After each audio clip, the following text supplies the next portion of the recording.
ඕගොල්ලෝ සතුටු වෙනවා. ඒ සතුටු වීම වගේම දුක් වීමත් මුල් කරගෙන තමයි මේ ප්‍රත්‍යවේෂණය වැදගත් වෙන්නේ. මේ ප්‍රත්‍යවේෂණය කියලා කියන්නේ ඕගොල්ලෝ ජීවිතයේ ලබන අත්දැකීම් තුළින් ඕගොල්ලෝ දිනපතක මොන හරි දෙයක් ලියනවා. ලියන්නේ අපි වෙච්ච දේ විතරනේ. හැබැයි ප්‍රත්‍යවේෂණය කියන්නේ අපි ඒක ගුණදොස් විවේචනයක් යන්නේ. කොහොමද මේ දේ මෙහෙම වුනේ? අපිට මොකක්ද ඒකෙන් ලැබිච්ච දේ? අන්න ඒ වගේ දෙයක්. එතකොට මේක ගොඩක් දුරට ගුරුවරයාට වැදගත් වෙන්නේ ඇයිද කියලා බැලුවට පස්සේ ඕගොල්ලෝ ඉස්කෝලේ උගන්වනවා. උගන්වනකොට සමහරක් වෙලාවට පන්ති කාමරයට එන්නේ එක එක මානසිකත්ව තියෙන ළමයි. විවිධ සමාජ පරිසරයන් වල ඉඳගෙන එන ළමයි එන්නේ. මේ ළමයින්ට තියෙන විවිධ මානසිකත්වයන්. ඒ ළමයින්ට උගන්වනකොට ඕගොල්ලෝ දේවල් ජීවිතය ඉගෙන ගන්න. ඕගොල්ලෝ අපි දේවල් ජීවිතය ඉගෙන ගන්න. ඒ ඉගෙන ගන්න දේවල් අපි ලියලා තියෙනවා නම් අපිට ඊළඟ පාඩමකට ඒක ගොඩාක් යොදා ගන්න පුළුවන්. අන්න ඒ වගේ දෙයක් තමයි මෙතෙන්දී ගොඩාක් දුර සිද්ධ වෙන්නේ. එතකොට ප්‍රත්‍යවේෂණය කියලා කියන්නේ අපිට විවිධ නිර්වචන ඉදිරිපත් වෙලා තියෙනවා. එතකොට යම් ක්‍රියාවක පදනම තේරුම් ගැනීම සඳහා සිදු කරන ක්‍රමානුකූල විවේචනාත්මක චින්තනයක් විදිහට තමයි මේ ප්‍රත්‍යවේෂණය අපිට දකින්න පුළුවන්. එතකොට දැන් අපි නිකමට කල්පනා කරලා බලමු. දැන් මේ ප්‍රත්‍යවේෂණ ජර්නල් එකක් අපි ලියනකොට අපිට කොහොමද මේක මේ වැදගත් වෙන්නේ කියලා පළවෙනි එක විදිහට අපි දකිනවා මම අර කලින් කිව්වා වගේ හරියට අර කැඩපතක් තියෙන තමන්ගේ මූණ දිහා බලනවා වගේ දෙයක් තමයි මෙතන ගොඩක් දුරට සිද්ධ වෙන්නේ. ඊළඟට අපි බලමු අ, මේ ප්‍රත්‍යවේෂණයේ කොහොමද මේක කරගෙන යන්නේ කියලා. පළවෙනි දේ තමයි අපි මුලින්ම මේකට පොතක් අරගන්නවා. අපි මේකට මුලින්ම පොතක් අරගන්න ඕනේ මුලින්ම පොතක් හරි අපිට A4 කොළවල හරි ලියන්න පුළුවන්. අපිට එහෙම කැමති දෙයක් අරගන්න පුළුවන්. අපි හිතමුකෝ අපි CR කොළවල ලියුවේ කියලා. CR කොළවල හරි එහෙම නැත්නම් A4 කොළවල හරි අපි මේක ලියද්දී ප්‍රධාන වශයෙන් යොදා ගන්න ඕනේ විෂයන් දෙකක්. පළවෙනි විෂය අනිවාර්යයි. ඒ මොකද්ද? ගුරු පුහුණුව. ගුරු පුහුණුව විෂය අනිවාර්යයි. ඒක අනිවාර්යයෙන් අපි යොදා ගන්න ඕන විෂයක්. දෙවෙනි විෂය තමයි අපේ අවුරුද්දේ අපිට දුන්නේ ක්‍රෙඩිට් පහේ විෂයක් තෝරගන්න කියලා. ක්‍රෙඩිට් පහේ විෂයක් තෝරගන්න කියලා. පළවෙනි එක විදිහට අපිට දුන්නේ ගුරු පුහුණු විෂය අනිවාර්යයි. දෙවෙනි විෂය අපිට දුන්නේ ක්‍රෙඩිට් පහේ විෂයක් තෝරගන්න කියලා අපේ අවුරුද්දේ. හැබැයි ඕගොල්ලන්ගේ අවුරුද්දේ ආරංචි විදිහට ක්‍රෙඩිට් පහේ විෂයන්ම අනිවාර්ය කරලා නැහැ කියලා කතාවක් කියනවා. පැහැදිලි නේද? එතකොට ඒක එකක්. ඊළඟ දේ තමයි අර ගුරු පුහුණු විෂයෙන් මේ ප්‍රත්‍යවේෂණ ජර්නල් 24ක් ලියන්න ඕනේ. අනිත් තෝරගන්න විෂයෙන් 24ක් ලියන්න ඕනේ. එතකොට 24යි 24යි 48යි. අන්න එහෙම තමයි එකතු වෙන්නේ. ආයේ මුලින් ඉඳන් කිව්වොත් ප්‍රත්‍යවේෂණ ජර්නල් 24ක් ලියන්න ඕනේ ගුරු පුහුණු විෂයෙන්. අනිත් අපි තෝරගන්න විෂයෙන් 24ක් ලියන්න. එතකොට 24යි 24යි 48යි. අන්න එහෙම තමයි එකතු වෙන්නේ. දැන් එතකොට අපි හිතමුකෝ අපි තෝරගත්ත දැන් ඔයගලන් තියෙන විෂයන් වලින් අනිවාර්යයෙන්ම ගුරු පුහුණු විෂය තෝරගන්න වෙනවනේ. ගුරු පුහුණු විෂය අනිවාර්යයෙන්ම තෝරගන්න වෙනවා. අනිත් විෂය විදිහට අපි තෝරගත්ත හිතමුකෝ සමායෝගී විෂය. එතකොට සමායෝගී විෂයෙන් 24ක් ලියන්න වෙනවා. දැන් මම ඊළඟට කියලා දෙන්නම් කොහොමද මේක ලියන්නේ කියලා. ඊට කලින් අපි මේකේ පොඩ්ඩක් බලමු මොකක්ද මේ කතාව කියලා. දැන් ඕගලන්ට පේනවා ඇති ඉගැන්වීමේ මම මේ දාපු ස්ලයිඩ් එකේ තියෙනවා ඉගැන්වීමේ විෂයක් විදිහට අනිවාර්යයෙන්ම ගුරු පුහුණු විෂය ලියා ගන්න ඕන කියලා. ඒක අනිවාර්යයි. ආයි මම කියනවා ගුරු පුහුණු විෂය අනිවාර්යයි. එතනින් 24යි. ඊළඟ 24 අපි තෝරගන්න විෂය. පැහැදිලි නේද? ගුරු පුහුණු විෂය අනිවාර්යයි 24ක්. අනිත් 24 අපි තෝරගන්න විෂය. දැන් එතකොට ඒක ඕගොල්ලන්ට පැහැදිලි. ඊළඟට මම යනවා මොකද්ද මේ අපේ අවුරුද්දේ මේ ක්‍රෙඩිට් පහේ කතාවක් කිව්වනේ. ඒක මම පොඩ්ඩක් පැහැදිලි කරලා දෙන්නම්. ඕගොල්ලන්ට හැබැයි ක්‍රෙඩිට් පහේ කතාව කියලා නැහැ. මට ආරංචි වෙච්ච විදිහට ක්‍රෙඩිට් පහ අනිවාර්ය කරලා නැහැ. හැබැයි අපේ අවුරුද්ද නම් ක්‍රෙඩිට් පහ අනිවාර්ය කරා. දැන් කොහොමද කල්පනා කරලා බලන්න ඕගොල්ලන්ගේ ක්‍රෙඩිට් පහේ විෂය මොනවද කියලා. මෙන්න මේ බලන්න මේ මම මෙතන තියෙනවා දැන් ඕගොල්ලන්ගේ විෂයන් වල බලමු මෙන්න මේ කේත. මෙතන ඉස්සරහින් EPU කියලා වචනයක් එනවා. එතකොට මෙන්න මෙතන හතරෙන් කියන්නේ level 4 කියලා. මේ හතරෙන් කියන්නේ level 4 කියලා. පහෙන් තමයි ක්‍රෙඩිට් එක තියෙන්නේ. මේ පහ මේකේ පහ තමයි ක්‍රෙඩිට් පහේ විෂය. මේ ක්‍රෙඩිට් දෙවෙනියට තියෙන ක්‍රෙඩිට් දෙකේ විෂය. තුන්වෙනියට තියෙන ක්‍රෙඩිට් තුනේ විෂය. එතකොට මේ පළවෙනියට තියෙන ක්‍රෙඩිට් පහේ විෂය. ඒකෙන් තමයි ක්‍රෙඩිට් පහ කියලා තේරුම් ගන්න. එතකොට දැන් අපේ අවුරුද්දේ ක්‍රෙඩිට් පහේ විෂය තෝරගන්න කියලානේ. ඕගොල්ලන්ගේ අවුරුද්දේ ඒක අනිවාර්ය කරලා නැහැ මම දන්න විදිහට. එතකොට ඒක එතන ගැටලුවක් නෑ. එතකොට දෙවෙනි එක තමයි 24 24 ලියන්න. 24 24 ලියන්න වෙනකොට අපි බලනවා කොහොමද මේ 24 24 24 ලියන ආකෘතිය කොහොමද කියලා. මෙන්න මේ ආකෘති දෙකක් තියෙනවා. ගිබ්ස්ගේ ආකෘතියයි ස්කෝන්ගේ ආකෘතියයි. මෙන්න මේ දෙන්නගේ ආකෘති දෙකෙන් එකක් තෝරගන්න වෙනවා. හැබැයි මම තෝරගත්තේ මේ ගිබ්ස්ගේ ආකෘතිය. ඒ මොකද මම හිතුවා ඒක ටිකක් විස්තරාත්මකව ලියන්න පුළුවන් වෙයි කියලා තමයි මම ඒ ක්‍රමයේ තෝරගත්තේ. තව කෙනෙකුට ඕන නම් දෙවෙනි ක්‍රමයකට උනත් යන්න පුළුවන්. ගොඩාක් දුරට විද්‍යාපීඨවල භාවිතා වෙලා තියෙන දෙවෙනි ක්‍රමය. ගොඩාක් දුරට. හැබැයි අපේ අවුරුද්ද සාමාන්‍යයෙන් ගොඩාක් දුරට භාවිතා කරේ අපි පළවෙනි ක්‍රමය. අපේ ගොඩක් අවුරුද්ද මම හිතන්නේ ළමයි ඇසයින්මන්ට් වලට පවා ලිව්වේ පළවෙනි ක්‍රමයට.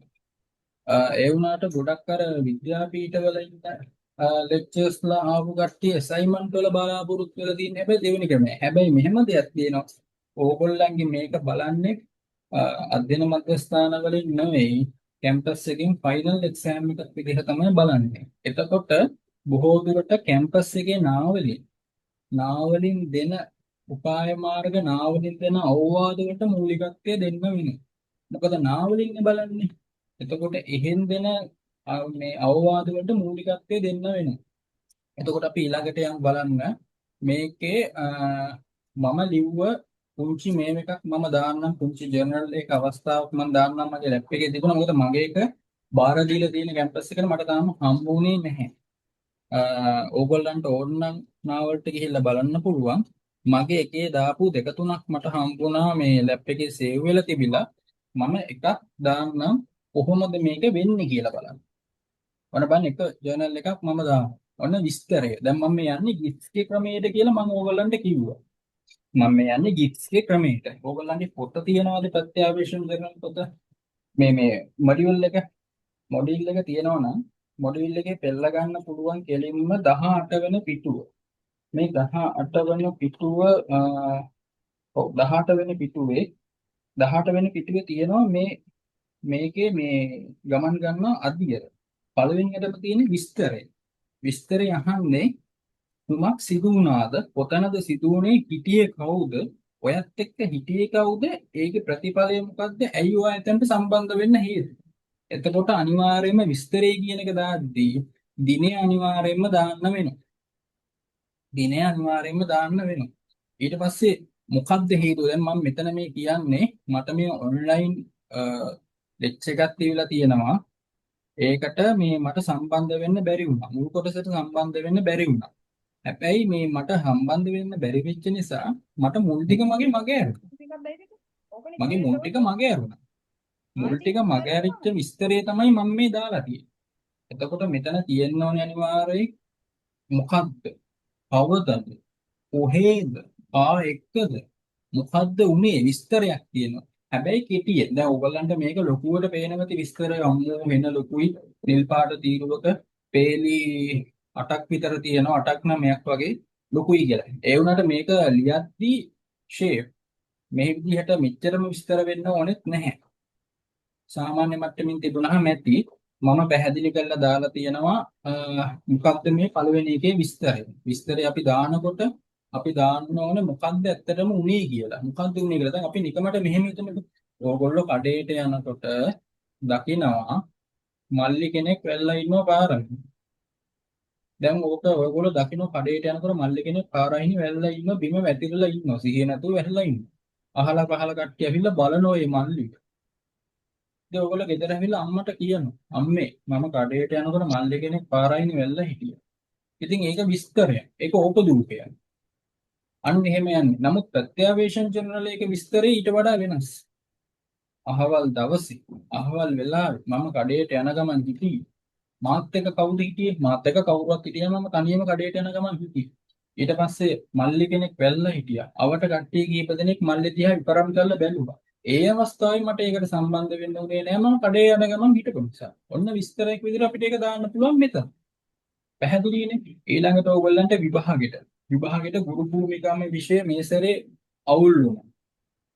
ඒක විස්තරයක් විදිහට දාන්න පුළුවන්. දිනේ කවද්ද ගුරු භූමිකාව තිබිච්ච විෂය? විෂය තිබිච්ච දිනේ අපි හිතමුකෝ සෙනසුරාදා කියලා. සෙනසුරාදා කියන්නේ සාමාන්‍යයෙන් අපි හිතමුකෝ 21 වෙනිදා කියලා. 2025 6 වෙනි මාසේ 22 වෙනිදා මේ ගුරු පුහුණු විෂයට අදාළව විභාගෙට මට වාඩි වෙන්න තිබුණා. ඒ වුණාට මම ඒකට අදාළව නිවැරදි විෂය කරුණු පාඩම් කරගන්න නිසා මට පේපර් එකේ හිමි පිටින්ම අවුල් වුණා. ඒක නිසා මගේ මානසික මට්ටම බිඳ වැටුණා. අන්න ඒ වගේ දෙයක් තමයි මෙතන මේ විස්තරේ දාන්න තියෙන්නේ. තනිකරම උනේ මොකක්ද කියන එක සරලව ඒ කෙනාට තේරුම් ගන්න පුළුවන් වෙනවා. ඊළඟට තියෙන හැඟීම් හා සිතුවිලි. දැන් මේ විස්තරයත් එක්ක ඔයාට දැනෙන දේවල් ඔයා මෙතනදී ලියන්න වෙනවා. මොකක්ද දැනිච්ච දේ? අනේ මට පරක්කු වෙලා ලෙක්චර් එකට යන්න ඕනේ. පැය භාගයක් විතර පරක්කු වුණා. ඊට පස්සේ මොකද්ද වෙන්නේ? දැන් මම හරි බය වෙලානේ යන්නේ ලෙක්චර් එකට නේද? පැය භාගයක් විතර ලේට් වුණාට පස්සේ මම ටිකක් බයෙන් චකිතෙන් යන්නේ. මොනවා කියලා ඇද්ද? මම පරක්කු වෙලා ගියාට පස්සේ වටේම ඉන්න යාළුවෝ කවුද මේ ආවේ කියලා මගේ ප්‍රොෆයිල් පික්චර් එක දිහාත් බලයි. ඊට පස්සේ මැඩම් ලෙක්චර් එක කරගෙන යනකොට එයා මොනවා හරි කියලා බනී. දැන් දෙන්නේ. එහෙම කියලා බනී. එතකොට මම මුල් ටික මට ආවරණය කරගන්න බැරි. ඔන්න මගේ හිතට දැනෙන හැඟීම්. එතකොට මගේ හිතට දැනෙන හැඟීම් හොඳද නරකද ඒ වෙලාවේ? ඒ වෙලාවේ ටිකක් අර හොඳ පැත්තට නෙවෙයි තියෙන භයානක පැත්තට. දැන් අපි මෙතන බලමු ප්‍රමාද වී දේශන මේ සහභාගී වීමෙන් මේකට ඩබල් වැදිලා තියෙන ටයිපින් මිස්ටේක් එක. මට මුල් කොටස මගහැරුණා. එම නිසා සාකච්ඡාවේ පවතින දේවල් මට අවධාරණය කරගන්න මට දැන් මේ වටහා ගන්න බැරි වුණා. ඒ වගේම මට බය හිතුණා දෝෂාරෝපණයක් මට ඇහෙන්න වේවි කියලා, ඇහෙන්න ලැබේවි කියලා. ඉතින් මේ නිසා මට ලොකු චිත්ත වේදනයක් මේ වෙලාවේ ඇති වුණා. ඉතින් ඒක නිසා මගේ ක්‍රියාකලාපය ගැන මටම මං ගැන දුකක් ඇති වුණා කියලා ඉවරලා දකින්න පුළුවන්. ඊළඟට දැන් අපි බලමු ඊළඟ කතාව මොකද්ද කියලා. ඊළඟට ඕගොල්ලන්ගේ අර පොතේ තියෙන ඇගීම. ඊළඟට මම මෙතන දකින්න ඕනේ මේකේ ඇගීමක් මම කරන්න. හොඳක් හෝ නරක. හොඳක් හෝ නරක. හොඳක් හෝ නරක. දැන් මෙතන වෙලා තියෙන නරකක් නේද? මෙතන වෙලා තියෙන නරක. හොඳක් නෙවෙයි නරක. දැන් අපි බලමු මොකද්ද නරක කියලා. මට මුල් කොටසට සහභාගී වෙන්න බැරි වෙච්ච නිසා දැන් මේ ලෙක්චර් එක ගිහිල්ලා තියෙන ප්‍රත්‍යවේක්ෂණය ගැන. එතකොට මට නිවැරදිව මේ ප්‍රත්‍යවේක්ෂණ ජර්නල් එක ලියන ආකාරය මට වටහා ගන්න බැරි වුණා. ඒක යහපත් තත්ත්වයක් නෙවෙයි. ඒක නිසා ඒක දුර්වල මට්ටම. එතකොට මට ඒක නිසා මට ඉදිරියේදී යාළුවන්ගෙන් උදව් ලබන්න සිද්ධ වෙනවා. ඒක නිසා ඒක සාර්ථක මට්ටමක් නෙවෙයි විදිහට තමයි දකින්න පුළුවන්. ඊළඟට තමයි විශ්ලේෂණය. විශ්ලේෂණය කියලා කියන්නේ මෙතන ඇයි මේක උනේ කියන එක මම විශ්ලේෂණය කරලා බලන්න. ඇයි මට මේ ලෙක්චර් එකට මුලදී සම්බන්ධ වෙන්න බැරි වුනේ? එක හේතුවක් තමයි එක්කෝ මම දන්නේ නැහැ මේ වෙලාවට තියෙනවා කියලා ඕන යාළුවෙක්ගෙන් දැනගන්න ලැබුණේ. එහෙම නැත්නම් මම මේක දැනගෙන හිටියා මේ වෙලාවේ. හැබැයි මගේ මට උවමනාවක් තිබුණේ නැහැ. මම වෙලාව මතක තියාගෙන හිටියේ නෑ. මම ඉතින් 10ට කියලා හිතුවට දන්නේම නැතුව 10 මාර වෙලා ඔන්න 10 මාර වෙනකොට තමයි මාවරත් උනේ ඔන්න Zoom meeting එක තියෙනවා. අන්න ඒ වගේ දෙයක් තමයි එකක් විදියට ගන්න පුළුවන්. ඊට පස්සේ මෙතන මම දාලා තියෙන්නේ උදෑසන දේශනාවට සහභාගී වීම නොහැකි වේ උදෑසන අවදි වීමට නොහැකි වීම නිසා. ඊට හේතුව වේ රාත්‍රී කාලයේ පුරා අනවශ්‍ය ලෙස නිදිවරමින් අධ්‍යයන කටයුතු වල නිරත වීම නිසා. ඒ කියන්නේ මම රැය ඉදි වෙනකම් පාඩම් කරලා තියෙන හෙට උදේ ලෙක්චර් එකක් තියෙනවා කියලා මම අමතක කරලා. එතකොට ඉතින් උදේ පාන්දර මම හැරුණේ නෑ. මම දවල් වෙලා හැරුණා. එතකොට ඉතින් කොහොම සම්බන්ධ වෙන්න බෑනේ. ඔන්න විශ්ලේෂණය. ඇයි උනේ මෙහෙම දෙයක්? ඇයි මෙහෙම දෙයක් උනේ? අන්න ඒක ගැන ඕගොල්ලෝ පසු විපරම් කරලා බලන්න ඇයි මෙහෙම දෙයක් උනේ. දැන් මම කලින් ගත්ත උදාහරණ ගමු. ඕගොල්ලෝ කඩේට යනකොට මල්ලි කෙනෙක් පාරේ වැල්ලා හිටියා. දැන් යනකොට දකින්න මල්ලි පාරේ වැල්ලා ඉන්න අහල පහල කට්ටිය හොයලා බලන්න. එතකොට දැන් ඔය විස්තරය ඇවිල්ලා වෙන කෙනෙක්ට ඕපදූපයක් වගේ කියනවා වගේ නෙමෙයි මේ ප්‍රත්‍යවේක්ෂණය. මෙතෙන්දී අපි කරන්නේ මේ විශ්ලේෂණය කියන කෑල්ල උත්තන්ට යොදාගෙන බැලුවොත් අපි බලනවා මල්ලි මොකද වැල්ලා හිටියේ පාරයි. එක්ක මල්ලි දවල්ට කාලා නැතුව වැල්ලා තියෙනවා. නැත්තම් මොනවා හරි වෙන දෙයක් නිසා. එක්ක නැත්තම් වාහනයක හැප්පිලා. ඔන්න විශ්ලේෂණය. හැබැයි විශ්ලේෂණය ඇත්තම දෙයක් වෙන්න ඕන අනුමානයක් වෙන්න බෑ. තමන්ගේ ජීවිතේ දැන් ඔයගොල්ලෝ භූමිකා විෂයට යනකො ගුරු භූමිකා විෂය. ඇයි ගුරු භූමිකා විෂය ඔයගලන්ට අමාරුනේ? එක හේතුවක් තමයි ඔයගොල්ලන්ට ඒකට පොතක් නැහැ මොඩියුල් එකක් නැහැ. ඒක එක විශ්ලේෂණය. දෙවෙනි විශ්ලේෂණය මොකක්ද? ඕගොල්ලන්ට අර 12ක් දීලා තියෙන PDF ඒ 12 කියවන්න කම්මැලිකම. ඊළඟ එක තමයි අන්තිම මොහොතේ රත් වෙන්නේ. විවාහ ගලන් වෙනකොට රත් වෙන්නේ. ඒ කියන්නේ උම්මනාවක් නැහැ. ඔන්න ඔය කරුණු තුන අපිට දාන්න පුළුවන් විශ්ලේෂණය. ඔන්න විශ්ලේෂණය. මොකක් හරි දෙයක් සිදු වෙන්න හේතු වෙච්ච දේ විශ්ලේෂණයට ගන්න. දැන් විශ්ලේෂණය ඉවර කරාට අපි පස්සේ මොකක්ද යන්නේ? නිගමනය. ඊළඟට අපි යන්නේ නිගමනය කියන මේ කොටසට. අපි බලමු නිගමනය කියන කොටසට ගියාට පස්සේ ප්‍රතිඵලය ගැන අපි නිගමනයක් කරනවා. දැන් මේකෙන් මොකද්ද මෙහෙම වෙච්ච දෙයින් අපිට ලැබිච්ච ප්‍රතිඵලය නිගමනය කරනවා.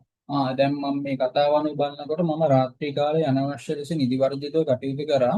ඒක නිසා මට මෙන්න මෙහෙම දෙයක් සිද්ධ වුණා. ඒක නිසා මම ඊට පස්සේ නිදි මරාගෙන එහෙම වැඩ කරන්නේ නැහැ කියලා මම නිගමනයට එනවා. පැහැදිලිද? දැන් ඕගොල්ලෝ ගුරු භූමිකා විෂයම බලනකොට මම මුලදී මෙන්න මෙහෙම වැඩ කරේ නැහැ. එහෙම නැත්නම් මට මොඩියුල් එකක් තිබුණේ. එහෙම නැත්නම් අපිට පොත් 12ක් මේ PDF 12ක් විතර දීලා තියෙනවා අපි ඒක අධ්‍යයනය කරගෙන. ඉතින් ඒක අනුව බලනකොට නිගමනයකට එන්න පුළුවන්. ඊට පස්සේ මම මීට වඩා කරුණු හොයලා බලලා වැඩ කරනවා. එහෙම නැත්නම් මම අර PDF ටික ඔක්කොම මට පාඩම් කරගන්න තියෙන කොහොම හරි මම සැලසුමක් කරනවා කරගන්නද? ඒ විදිහට අපි නිගමනයකට එනවා. අන්න ඒක තමයි මේ නිගමනය කොටස කියන්නේ. පැහැදිලිද? නිගමනයකට එන්න ඕන මොකක් හරි සිදුවීමකින් මම නිගමනයකට එමු. ඊළඟට තමයි වැදගත්ම කොටස විශ්ලේෂණය. මේ සෝරි තමා වෙන්නේ ක්‍රියාකාරී සැලැස්ම. ඊළඟ කොටස තමයි ක්‍රියාකාරී සැලැස්ම. මම නිගමනයකට ආවට පස්සේ ආයේ මේ වගේ දෙයක් සිදු නොවන විදිහට මගේ ක්‍රියාකාරී සැලැස්මක් තියෙනවා. ප්ලෑන් එකක් තියෙනවා. මම අර කලින් කිව්වේ භූමිකා විෂය අමාරු නම් ආයේ භූමිකා විෂය අමාරු නොවෙන්න මගේ සැලැස්මක් තියෙනවා. දැන් නිගමට හේතුමක කවුරු හරි කෙනෙක් එක්සෑම් එකේ මොකක් හරි විෂයක් ෆේසිත් වෙනවා. ඒක නා දෙවෙනි පාර වැඩ කරනකොට එයා ගාව තියෙන ක්‍රියාකාරී සැලැස්ම. මොකද එයා කැමති නෑ දෙවෙනි පාර වැටෙන්න. ඕනම කෙනෙක් ගාව පළවෙනි පාර කෙනෙක් වැටුණොත් එයා ගාව දෙවෙනි පාර නැගිටිනකොට ක්‍රියාකාරී සැලැස්මක් තියෙනවා. දැන් මෙතන තියෙන ක්‍රියාකාරී සැලැස්ම. මට මෙහෙම උනේ මේ දේශනයට සහභාගී වෙන්න බැරුණේ නියමිත වෙලාවට ප්‍රධානම හේතුව තමයි මට රෑ නිින්ද ගියේ. එතකොට නිින්ද ගන්නේ ඇයි? මෙන්න මේ වගේ දේවල් වෙච්ච නිසා. එහෙනම් මම ආයේ මේ වගේ දේවල් නොවෙන්න මංගාව තියෙනවනේ ක්‍රියාකාරී සැලැස්ම. ඔන්න ක්‍රියාකාරී සැලැස්ම. එදිනට කළ යුතු දේ එදිනට කිරීම. ඒක නිසා මට මේ ගැටලුවක් වෙන්නේ නැහැ. රැයට නිින්ද යන්න පුළුවන් හොඳට. එතකොට පස්සෙන්ද උදේට තියෙන ලෙක්චර් එකට සහභාගී වෙන්න පුළුවන්. ඒ වගේම එලාම් එකක් තියාගන්න ඕනේ. ෆෝන් එකකින් හරි රෙමෙන්ඩ් එකක් තියාගන්න ඕනේ ෆෝන් එකකින් හරි මේ වෙලාවට ටෙස්ට් එකක් තියෙනවා කියලා. යාළුවොත් එක්ක ගෲප් එකත් එක්ක විස්තර ෂෙයා කරගන්න ඕනේ. මෙන්න මේව තමයි ක්‍රියාකාරී සැලැස්ම විදියට ගන්න පුළුවන්. දැන් ඕගොල්ලන්ට මේක ගත්තාට පස්සේ මම මේ ගිෆ්ට්ස්ගේ ක්‍රමයේ අනුව ගියේ මේක ප්‍රධාන විදියට කරුණු ගොඩාක් පැහැදිලිව දකින්න පුළුවන් නිසා. එතකොට දැන් ඔයගොල්ලන්ට පුළුවන් දෙවෙනි ක්‍රමයේ අනුගමනය කරන්න. පළවෙනි ක්‍රමයට නොගිහිලා දෙවෙනි ක්‍රමයේ අනුගමනය කරන්නත් පුළුවන්. මට හුරු පුරුදු ක්‍රමය නිසා තමයි මම මේක කියලා දුන්නේ. ඕනනම් මම දෙවෙනි ක්‍රමයේ අතට එකක් ලියලා ඊළඟ දවසේ ආයෙ සූම් මීටින් එකක් කරලා දාන්න. හැබැයි මම කියන්නේ පළවෙනි ක්‍රමයේදී ගොඩක් ඒක අර විස්තරක යන්න පුළුවන්. අන්න එහෙම දෙයක් තියෙනවා. ඉතින් මම අර කිව්වේ විස්තරය කියන එක දැන් ඕගොල්ලෝ දන්නවා කොහොමද මේක මේ ඇඩ් වෙන්නේ කියලා හැඟීම් හා සිතුවිලි එතනින් ඇති වෙච්ච දේ කොහොමද කියලා දන්නවා.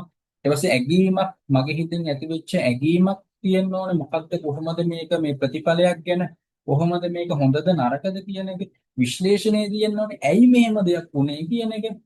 ඊළඟට අපි යනවා කෙලින්ම නිගමනය. එතනින් අපි ගන්නවා නිගමනය.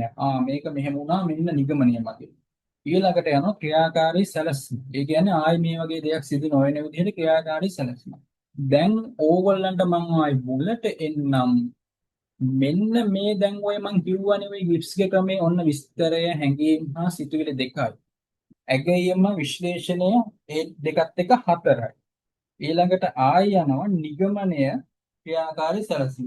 ඔක්කොම කීයද? ඔක්කොම 6ක් යනවා. මේ 6 මේ වගේ හය තියෙන මේ සිද්ධි 24ක් තමයි ගුරු පුහුණුව විශයෙන් ගන්නවා. දැන් මේ වගේ දැන් ඔය එක සිද්ධියක්. මේ එක සිද්ධියක්. මේ වගේ සිදුවීම් 24ක් ගුරු පුහුණුව ගැන ලියලා. පැහැදිලිද? ඔන්න ඒ 24 ඉවරයි. තව 24ක් ලියනවා ඕගොල්ලෝ තෝරා ගන්න වෙන විෂයකින්. දැන් ඕගොල්ලන්ට හිතෙන්නේ මොකද්ද දැන් මේක බැලුවට පස්සේ මම මේ 43යි 35 විෂය මේ 43යි 35 විෂය මොකද්ද කියලා මට දැන් මතක නැහැ. මම හිතන්නේ මේ ප්‍රත්‍යවේක්ෂණ විෂයට මට 43යි 35 කියන ප්‍රත්‍යවේක්ෂණ විෂය. දැන් මේ විෂයට තිබිච්ච ලෙක්චර් එකකට මට සහභාගී වෙන්න පරක්කු වෙච්ච එකක් ගැන තමයි මම මේ කියලා තියෙන්නේ. දැන් මේකට අපි හිතමුකෝ අපි ගුරු පුහුණු විෂයෙන් උදාහරණ දෙක තුනක් ගමුකෝ. දැන් ඕගොල්ලෝ යනකොට පළවෙනි දවසේ ඕගොල්ලෝ lesson plan එක ලියාගෙන යනවා බය වෙන්නේ නැද්ද? දැන් මම මගේ අත්දැකීමක් කියන්න හොඳම දේ. ගුරු පුහුණු විෂයට අදාළව වන්න විස්තරයට ඔයගලන්ට දාන්න පුළුවන්. මගේ ගුරු පුහුණු විෂය දිනේ තමයි 2023 7:16ම ගමු. මට ගිය පළවෙනි දවසේ මට බෝඩ් එකේ දිනේ දාන්න මතක වුණා. ඉස්කෝලේට ගියාම මට පළවෙනි දවසේ බෝඩ් එකේ දිනේ දාන්න නැතුව මම උගන්වන්න. ඉතින් මට ඒක මම උගන්වන අරගෙන ටික වෙලාවක් යනකොට මෙන්න පන්ති පාර ටීචර් කියනවා සර් දිනේ දැම්මේ නෑ නේද? අන්න එතකොට මට මතක් වුණා දෙයියනේ මම දිනේ දැම්මේ නැහැ. මම දිනේ දාන්න නැතුව තමයි පාඩම පටන් ගන්නේ. ඉතින් මොකද උනේ? මම මානසිකව ඒ වෙලාවේ පොඩ්ඩක් වැටුණා. මාර වැඩේ. මම පළවෙනි දවසේම අනාගත නේද කියන සිතුවිල්ල මට ඇති වුණා. එතකොට දැන් ඕක මට ප්‍රත්‍යවේක්ෂණයේ විදිහට මම ලියුවා. මට වෙච්ච සිදුවීම ලිව්වා. මම කොහොමද ලිව්වේ? මම විස්තරයට ලිව්වා. මේ දිනේ දාලා මේ දවසේ මම පන්තිබාර ගුරුතුමී ඉදිරියේ සහ ළමයි ඉදිරියේ. ඇයි මෙතන තියෙනවා කවුරු සමගද කා සමගද හිටියේ කියලා. පන්තිබාර ගුරුතුමියා ළමයි ඉදිරියේ මම මේ විෂය මොනවද ගණිතය කියලා හිතමු. ගණිතයේ විෂය උගන්වමින් හිටියා. පාඩම ආරම්භ වෙලා ස්වල්ප මොහොතක් යනකොට ගුරුතුමිය පැවසුවා දිනේ දමලා නැහැ කියලා. ඉතින් ඒ තුලින් ඇතිවෙච්ච සිදුවීම තමයි පළවෙනි විස්තරය විදිහට දකින්නේ. ඒක හැංගීම් මහසිතුවිලි. මොනතරම් හැංගීම් නැති වෙනවද? මම ගත්ත ගමන්ම අනාගත කියන හැංගීමනේ මට දැනෙන්නේ. එතකොට මට මොකද්ද හිතෙන්නේ? මට මාව මානසිකව ගොඩාක් අඩපණ වෙනවා. මං අසමත් වෙයි කියලා මට හැඟුණා. පළවෙනි හැංගීම. මට අසමත් කියලා හැඟුණා. මං අසාර්ථකයි කියලා හිතුණා. පළවෙනි දවසේම මං පළවෙනියටම කරන්න අවශ්‍ය දේ මං කරලා නැහැ කියලා මට හැඟීමක් ගන්නවා. ඔන්න හැංගීම් හසිතුයි. ඊළඟට යනවා ඇගීම. ඇගීමක් විදිහට දකින්නකොට ගුරුතුමිය මට මේක පැවසූ නිසා තමයි මට මේක ගැන වටහා ගන්න පුළුවන් උනේ. මට ගුරුතුමියකින් මට උදව් උපකාරයක් ඒ වෙලාවේ ලැබුණා. ඒ වගේම මේක මට මගේ ජීවිතේ ලැබපු නිකම් අසාර්ථක දෙයක් වගේ හැඟීමක් තමයි මට දැනුනේ. නමුත් ඒකෙන් සාර්ථක පන්නරයක් මම ලබන්න ඕනේ කියලා හැඟීමක් විදියට දකින්නකො. විශ්ලේෂණය වැදගත්ම දේ. ඇයි මෙහෙම දෙයක් වුනේ? ඒක කෙලින් අපිට ගන්න පුළුවන්.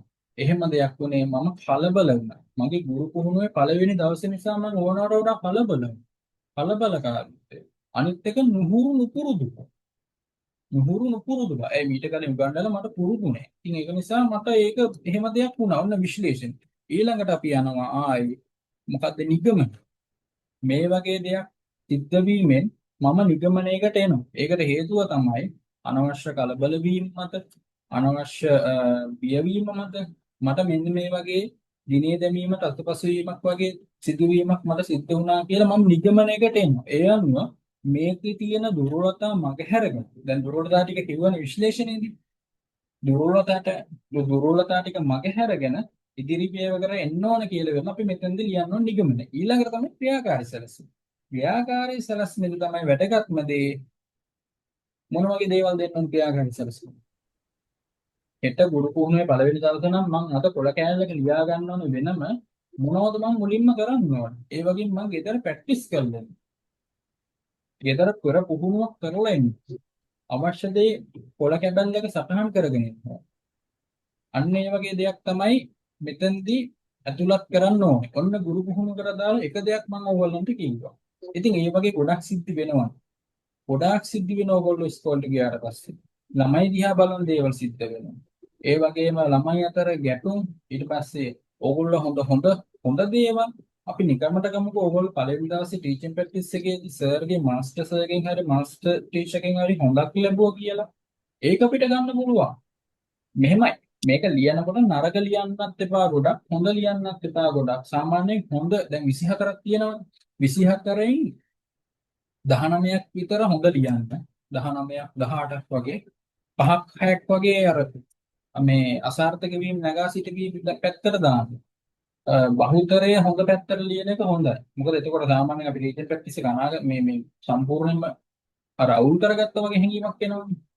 හැබැයි 100%ක්ම 24ම හොඳ පැත්තට ලිව්වොත් වෙන්නේ ඒක සම්පූර්ණයෙන් මේ නිකන් අර අපි ජීවිතේ කිසි දෙයක් ඉගෙන ගත්තේ නෑ.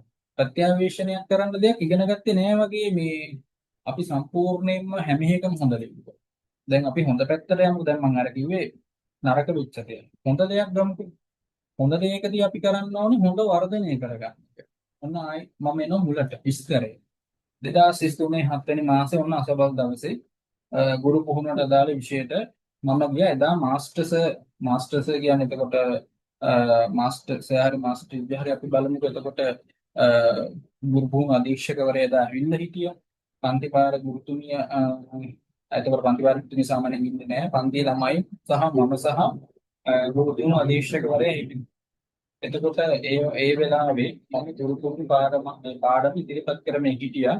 පාඩම අවසානයේදී අධීක්ෂකවරයාගේ පැසසුමට මාව ලක් වුණා. ඒක තමයි විස්තරයෙන් විතර දකින්න පුළුවන්. හැංගීම් හා සිතුවිලි මම ප්‍රීතියෙන් උද්දාමයටපත් වෙනවා. මේ වගේ අවස්ථාවක් මගේ ජීවිතේට පිට කලින් ලැබිලා නැහැ. ගුරු පුහුණුවෙන් පස්සේ ඒ පැසසුමටපත් වුණා. අධීක්ෂකවරයා මං ගැන හොඳ කිව්වා. ඒක නිසා මම ගොඩක් සතුටටපත් වෙනවා. ඔන්න හැංගීම් හා සිතුවිලි හොඳ පැත්තට ලියලා තියෙනවා. ඊළඟට ඇගීම මේ විදිහට හොඳට වැඩ කරපු නිසා තමයි මගේ ඒක සාර්ථකත්වයේ මම පැසසුමට ලක් වුණේ. ඉතින් මට උදව් කරා ගුරුතුමිය උදව් කරා මේ වෙලාවේ මම යහපත් හැඟීමකින් කටයුතු කරා. නිසි කාලකලමනාකරණයක් කරගත්ත නිසා මේක හොඳට සාර්ථකව කරගන්න පුළුවන් වුණා කියලා මම ඇගීමටපත් කරනවා. ඊළඟට විශ්ලේෂණය. කොහොමද මම හොඳට කරගත්තේ? හොඳට කරගත්තේ මම හොඳට ලෙසන් ප්ලෑන් එක ලිව්වා. ඔරලෝසුවේ වෙලාව බලලා කාලකලමනාකරණය කරගත්තා. ඊට පස්සේ තව ගන්න පුළුවන් කලින් දවසේ මම ප්‍රැක්ටිස් කරා. ගෙදර ගිහිල්ලා අම්මට තාත්තට හරි කාට හරි ඉවන්නලා ප්‍රැක්ටිස් කරා. ඊට පස්සේ ඉගෙනුම් ආධාරක ටික හොඳට හදාගත්තා. ඉගෙනීමේ විලාශය, මගේ පෞරුෂය, ඇඳුම පැළඳුම් ඔක්කොම මම හොඳට කරගන්නවා. එන්න ඒක නිසා තමයි විශ්ලේෂණය කියන්නේ. ඊළඟ එකට අපිට විදිහට දකින්න පුළුවන් මොකක්ද? නිගමනය. මෙන්න මේ වගේ දේවල් සිදු වෙච්ච නිසා නිගමනය තුළ අපිට දකින්න පුළුවන් මේ වගේ දේවල් පාලනය කරගත්ත නිසා මගේ සාර්ථකත්වය සිද්ධ වුණා කියලා. මෙතනින් මම ඉගෙනගත්ත දේ තමයි පාලකල්පනාකරණය, මේ ඊට පස්සේ ගුරු පෞරුෂය, ඒ අදාළ ගුරුවරයෙක් වශයෙන් ආධුනික ගුරුවරයෙක් වශයෙන් පවත්වාගත යුතු දේවල් නිසාකාරව පවත්වා ගැනීම නිසා මම පැසසුමට ලක් වුණා කියන එක නිගමනයකට ගන්න පුළුවන්. ඒක අපි වෙන කෙනෙක්ට කියලා දෙනකොට කියන්නේ ඒකනේ නිගමනයක් විදියට. මම මෙන්න මේ දේවල් ටික කරපු නිසා තමයි මම මේක හරියට කරේ. අන්න ඒක තමයි මෙතන නිගමනයක් ඉදරන්නේ. ඊළඟට තමයි ක්‍රියාකාරී සැලැස්ම. මේක තමයි වර්ධනය කරගන්න ක්‍රියාකාරී සැලැස්මක් තමයි මෙතන කියන්නේ. ඒ කියන්නේ කොහොමද? අපි හිතමු දැන් ගුරු පුහුණු විෂයට අදාළව මාස්ටර්ස්ගේ ගුරු පුහුණු අධීක්ෂකවරයාගෙන් අපි හොඳ ඇහුවේ මේ විදිහට කරගෙන ආපු නිසානේ. ඒක තවදුරටත් වර්ධනය කරගන්න අපි ලියනවා. තව ඊළඟ ලෙසන් ප්ලෑන් එක ලියනවා. ඊළඟ දවසේ ආයි මාස්ටර්ස් වෙන දවසට මම මේ වගේම කරනවා. ආයි මේ ඔරලෝසුව වෙලාවට කියන්නේ මේ ඔරලෝසුව වෙලාවට බලන්න පුළුවන්. ඊට පස්සේ කලින් දවසේ පෙර පුහුණුවක් ලබා ඉන්න පුළුවන්. ලෙසන් ප්ලෑන් එක හරියට ඉගෙනුම් පළ ටික ලියලා දෙන්න පුළුවන්. මගේ ඇඳුම පැළඳුම පෞරුෂය ළමයි අතර සම්බන්ධතාවය මීටත් වඩා හොඳට මම මේ පාලනය කරගන්නවා කියලා තමයි ඊළඟ කියන්නේ. ඔන්න ගුරු පුහුණු විෂයට අදාළව තමයි මම දැන් කිව්වේ. මේ වගේ 24ක් ලියන්න ඕන. දැන් ඊළඟට තියෙන ප්‍රශ්නේ තමයි 24 ලියන්න පුළුවන් සාක්ෂි තමයි නැත්තේ. මම හැබැයි මුලදීම ඔයගලන්ට කිව්වා මේ සාක්ෂි තියාගන්න කියලා. සාක්ෂි නැත්තම් මම කියන්නද වඩා ඕගොල්ලෝ පොලයක් අරගන්න. පොලයක් අරගෙන 24ක් ලියන්න දන්න විදිහට මතක විදිහට 24ක් ලියන්න. මතක විදිහට 24ක් ලියන්න. පැහැදිලිනේ? මතක විදිහට 24ක් ලියලා ඒ 24ට අදාළව සාක්ෂි නැත්තම් අද හෙටම යන්නේ ඉස්කෝලේට. ගිහිල්ලා ෆොටෝ ටිකක් ගහගන්න. හැබැයි ෆොටෝ දානකොට ළමයින්ගේ ඇස් එහෙම මේ වහලා මේ කියන්නේ අර ඒක දන්නවනේ. මේ ළමයින්ගේ අර ඇස් කියන්නේ හඳුනා ගන්න කියන්නේ බැරි වෙන්නේ කියන්නේ ඒගොල්ලන්ගේ අර එතන තියෙන අනන්‍යතාවය. ඒක නිසා මේ ගොඩක් දුරට ඉස්කෝලේ ෆොටෝ ගන්න දෙන්නේ නැහැ. ඉතින් ඒක නිසා ඒ කියන්නේ සැලකිලිමත් වෙන්න මේ සාක්ෂි නැත්තම් සාක්ෂි හදලා හරි දාන්න. සාක්ෂි හදන්න පුළුවන් නේ. අපි ඉතින් උත්පත්තියෙන්ම සාක්ෂි හදන්න ඉපදුණු જાතියන්නේ. ඉතින් ඒක නිසා මේ සාක්ෂි ටික ඒ විදිහට මේව කරගන්න පුළුවන් ඕගොල්ලන්ට ඉස්කෝලේකට හරි ඉස්කෝලට හරි ගිහිල්ලා ෆොටෝ නම් ෆොටෝ එකක් දෙකක් ගත්තා මෙහෙම සාක්ෂි හැම එකටම අවශ්‍ය කියලා නීතියක් නැහැ. 24න් දැන් ඔය ඉස්කෝලේ ලියන 24න් 20 20කට වගේ සාමාන්‍ය 24කට හැම සිද්ධියකටම මේ දැන් හැම පොකුවකටම ඕනේ කියලා මේ එකක් නැහැ. දැන් සාක්ෂි දාන හැටිත් මම කියන්න බෑ. දැන් මෙතන විස්තරය දැන් අපි හිතමුකෝ දැන් ඔතන මෙතන මුලින්ම ගන්න විස්තරය. දැන් මේකට අදාළව ගමුකෝ. මේ දැන් ඔය මම දාන එකට ප්‍රසන්ටේෂන් එකේ මේකේ තියෙන 43 35 අදාළ මේ දවසේ මේ Zoom මීටින් එකක් තිබුණාලු. ඉතින් මේ Zoom මීටින් එකට අදාළව ඕගොල්ලන්ට එනවනේ කොලේ අපිට නම් ආවේ දවස්වල කොලයක්. මේ කියන්නේ මේ PDF එකක් ආවා මේ වෙලාවට මෙහෙම තියෙනවා. අන්න ඒකේ මේ print out එකක් අරගන්න. ඒක print out එක අරගෙන මෙතන යට ඒ කියන්නේ දැන් මෙතන මගේ දාලා තියෙන මේ විස්තරය කියන එක යට සම්පූර්ණ දේශනමාලාවට සහභාගී වීම හරියාකාරව සිදු නොවිය. අන්න එතන වරහන් ඇතුලේ දාන්න පුළුවන් ඇමනුම එක කියලා. ඇමනුම එක කියලා දාලා ඉවරලා අරක පිටිපස්සෙන් දැන් මේක පිටිපස්සෙන් නොවේ මම නම් හැදුවේ මුලින්ම ගුරු පුහුණු විෂය 24යි මම අනිත් තෝරගත්ත විෂය විදිහට මම තෝරගත්තේ සමායෝග.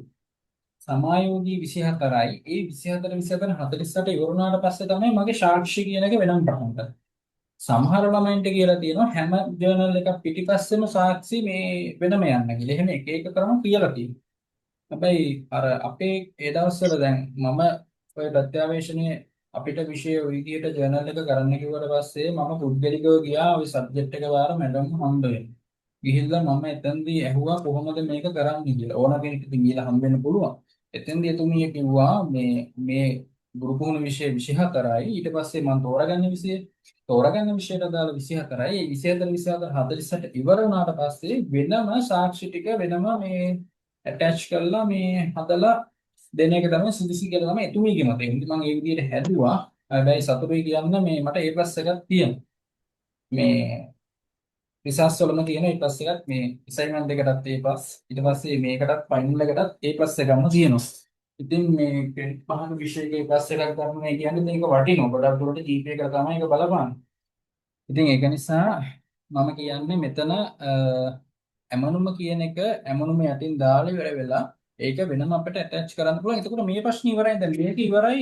Zoom meeting එකට දාලව ඒ කොලේ ඇමුණුවට පස්සේ ඊට පස්සේ අපි හිතමුකෝ දැන් මම අර කලින් කිව්වේ මොකක්ද?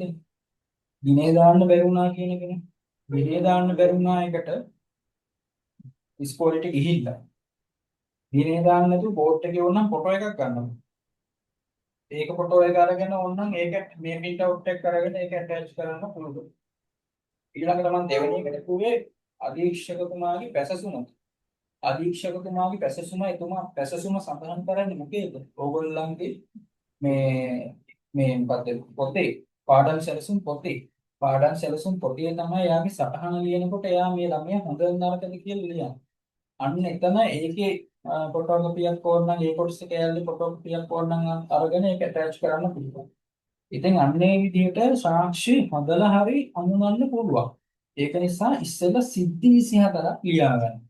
සිද්ධි 24ක් ලියා ගන්න. ඒ 24ට අදාළව සාක්ෂි මොනවද කියලා කල්පනා කරලා බලලා අන්න එතනට මේ සාක්ෂි ටික එකතු කරලා මේ විදිහට පුළුවන් විදිහට ඩ්‍රාෆ්ට් එකක් විදිහට ලියා ගන්න.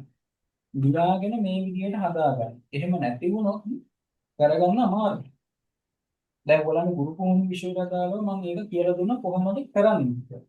ඊළඟට මම එනවා තෝරා ගන්න විෂයට. මම තෝරාගත්තේ සමායෝගී විෂය. තව කෙනෙක්ට තව විෂයක් තෝරා ගන්න පුළුවන්. ක්‍රෙඩිට් පහේ විෂය කතාව මම දන්නේ නැහැ කොහොමද ඔයගොල්ලන්ගේ උත්තර බලපාන්නේ. සමහර ළමයි තෝරා ගන්නවා දෙමළ විෂය. ක්‍රෙඩිට් පහේ කියන.